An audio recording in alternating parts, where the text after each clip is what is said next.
Hello, Phil. What's your favorite So scary good. movie?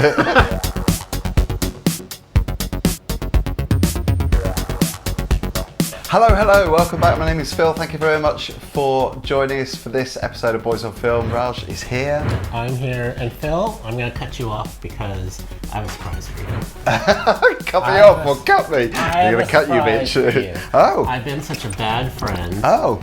And your Blu-rays have been in my storage. Oh my god, I completely forgot I had those actually. I haven't missed them, obviously. So here are your Blu-rays back. I've probably had them for 2 years, I think. But, these are such amazing films as well. I should have missed them because Victoria is amazing. What did you think of it? Did you watch it? Yeah, really clever. Oh yeah, fantastic woman, highly recommended. Classic. Suspiria, which we saw the remake of. The original though is much better.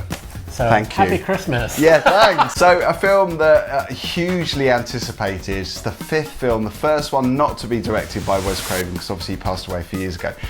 Scream 5 is back. Scream, or is it just Scream now? Is it Yeah, Scream 5? That's really confusing, isn't it? Because I didn't know if it was going to be a reboot or if it was going to be following on from the last episode of the film. I watched Scream 4 on Netflix just last night, actually. I wanted to get back into the Scream sort of mindset, and I'm so glad I did because, I don't know, Wes Craven in these Scream movies, he had a penchant for picking out really good emerging talent. Yeah. And that was definitely apparent in the star power of Scream 4 because all those kids in that movie are pretty big actors now, like Emma Roberts, Nico Tortorella, Rory Culkin as well. He does a lot of really good indie stuff. And let's not forget, obviously, Scream 1, when that came out, was a game changer for horror because it was self-referential, wasn't it? It was not taking the piss out of horror as such, but a lot of people found that the in-jokes in that were quite clever. What Wes Craven and Kevin Williamson did for the genre back then was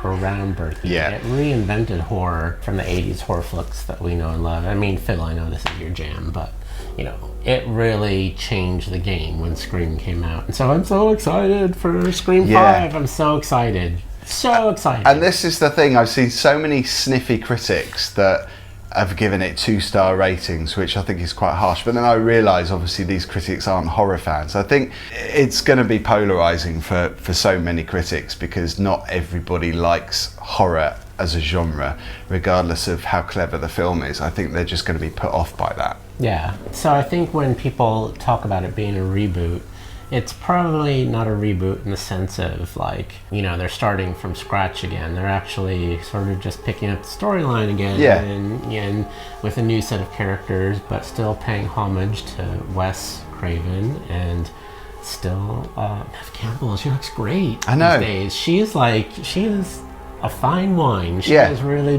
she looks so great. And she had that brilliant line in the trailer as well, which made me laugh out loud. It's like, do you have a gun? Of course I have a gun. I'm Sydney fucking Prescott. So brilliant. It's like, tick, I've got to see this film. We have not seen the film yet. So I've seen the new one. This is a pre-discussion of the new film. So we will be watching it probably this weekend. I have to say though, big alarm bells ringing.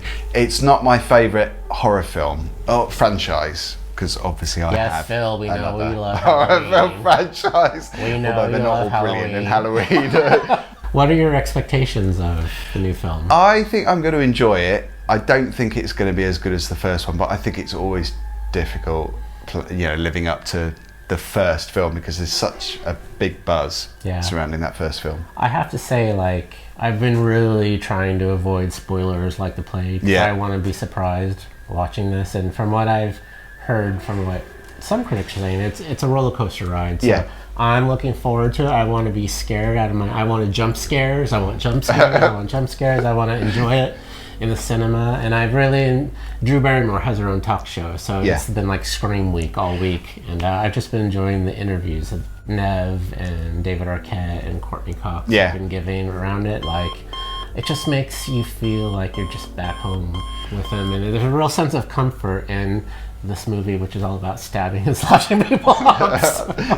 I love that about the first. I know everybody says this about the first film, but I love how Drew Barrymore was like the big star, and then she gets killed within the first 10 minutes. That's iconic. It's so brilliant. So iconic. People are expecting things about a horror film, and then when you... It's the same with Hereditary. Remember that really shocking scene in Hereditary, decapitation scene? Yeah.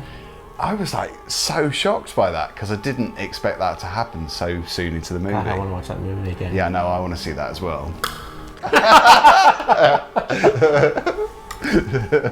So Scream, we're going to see it. Well, we can see it this weekend. Hopefully.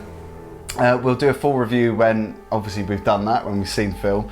Have you seen it? What did you think? Were you disappointed? Were you pleasantly surprised? Hello, Phil. What's your favorite So scary good. movie? So Raj is going to be in Scream 6 as the voice of Ghostface. Thank you for watching as always. We'll see you on the next one. Don't forget to like and subscribe.